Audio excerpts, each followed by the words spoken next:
Welcome back to my channel. आज हम लोग डिस्कस करेंगे पीसीएस प्रीलिम्स 2021 के क्वेश्चन पेपर। हड़प्पा सभ्यता का स्थल मांडवी भारत के किस राज्य में स्थित है? तो option number D, Uttar Pradesh में स्थित है। मुजफ्फरपुर उत्तर प्रदेश से लगभग 15 किलोमीटर दक्षिण में स्थित मांडवी गांव हड़प्पा सभ्यता का एक नवीन स्थल है। यहाँ खेत की जुताई के दौरान भारी मात्रा में सोने के छल्ले, मिट्टी के बर्तनों के टुकड़े तथा ईंटें प्राप्त हुए। 3 अलग अलग आकार प्रकार के सोने के छल्ले मिलने से ऐसा अनुमान लगाया जाता है कि इसका प्रयोग मुद्रा के रूप में किया जाता था तथा इस स्थल का कोई टकसाल गृह रहा होगा। क्वेश्चन नंबर 2 है तीर्थंकर और निर्माण स्थल। इसमें कौन सा सही सुमेलित नहीं है ये पूछा गया है। तो ऑप्शन नंबर बी हो जाएगा, वाशुपूज्य समेत शिखर। ये नहीं है, बाकी सब सही है। ऋषभनाथ, अष्टपद, नेमिनाथ, ऊर्जायंत, महावीर स्वामी, पावापुरी। समेत शिखर जैन धर्मावलंबियों का एक तीर्थ स्थल है। यह झारखंड राज्य के पारसनाथ पहाड़ी में स्थित है। यह सिद्ध क्षेत्र कहलाता है। क्वेश्चन नंबर 3 है सातवाहन शासकों के संदर्भ में निम्नलिखित कथनों में से कौन से सत्य हैं? सातवाहन नरेश प्राकृत भाषा के पोषक थे। सातवाहन काल में कला के लोक पक्ष को अधिक प्रोत्साहन मिला। तो इसका ऑप्शन नंबर बी हो जाएगा, दोनों सही है। मौर्य काल के पतन के बाद दक्कन में सातवाहनों की सत्ता स्थापित हुई। गौतमी पुत्र सतकर्णी ने इस वंश को सर्वोच्च शिखर पर पहुंचा दिया।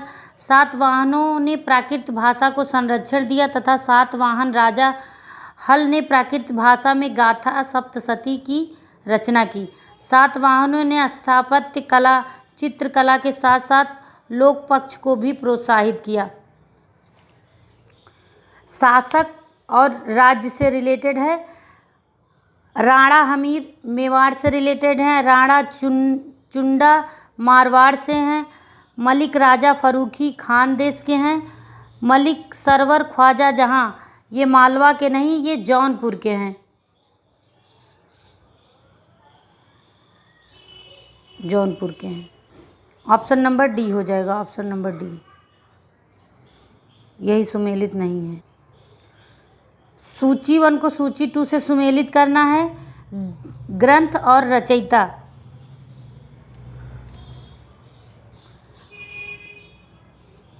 रागमाला पुंडरीक विट्ठल हो जाएंगे। रस कौमुदकी जो हो जाएंगे श्रीकंठ जी, और राग विभोद हो जाएंगे सोमनाथ। चतुष्दंडी प्रकाशिका ये वेंकट रमन हो जाएंगे। ऑप्शन नंबर ए।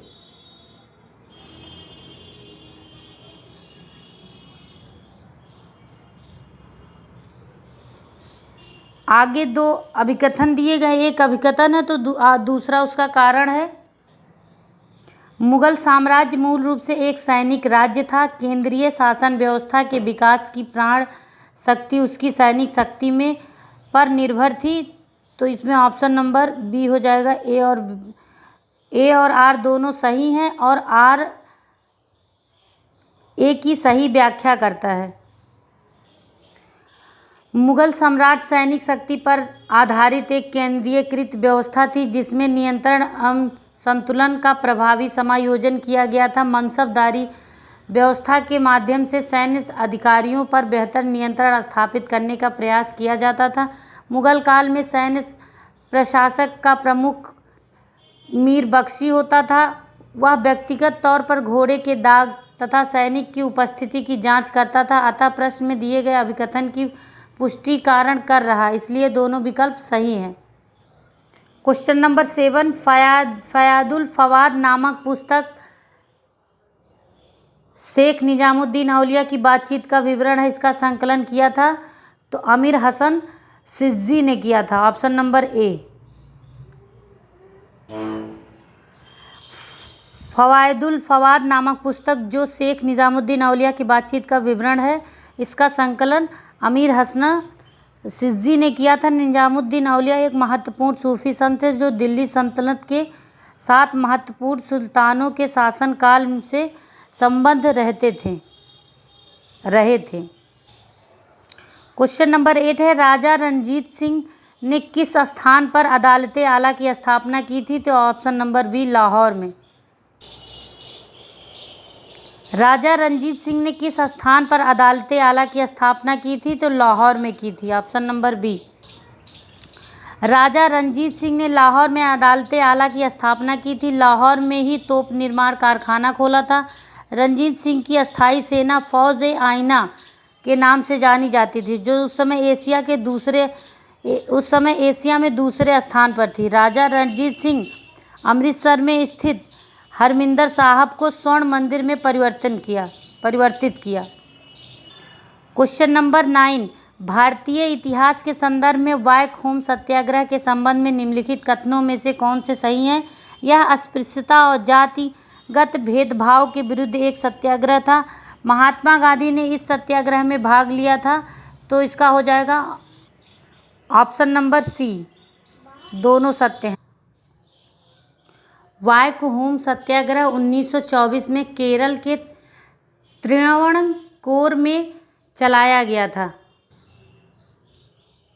एक अस्पृश्यता और जातिगत भेदभाव के विरुद्ध आंदोलन था। इस आंदोलन का नेतृत्व टी.के. माधव, के. केलप्पन तथा के.पी. केशव मेनन जैसे नेताओं ने किया था। इस सत्याग्रह को गांधी जी ने अपना समर्थन दिया था। 1925 में इस क्षेत्र का दौरा किया था गांधी जी ने। क्वेश्चन नंबर 10 देखते हैं, निम्नलिखित में से किसने कभी भी भारतीय राष्ट्रीय कांग्रेस के किसी भी अधिवेशन की अध्यक्षता नहीं की?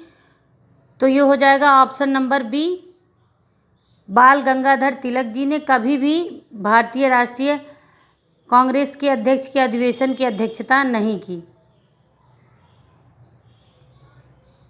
भारतीय राष्ट्रीय कांग्रेस की स्थापना 28 दिसंबर 1985 को मुंबई में हुई थी।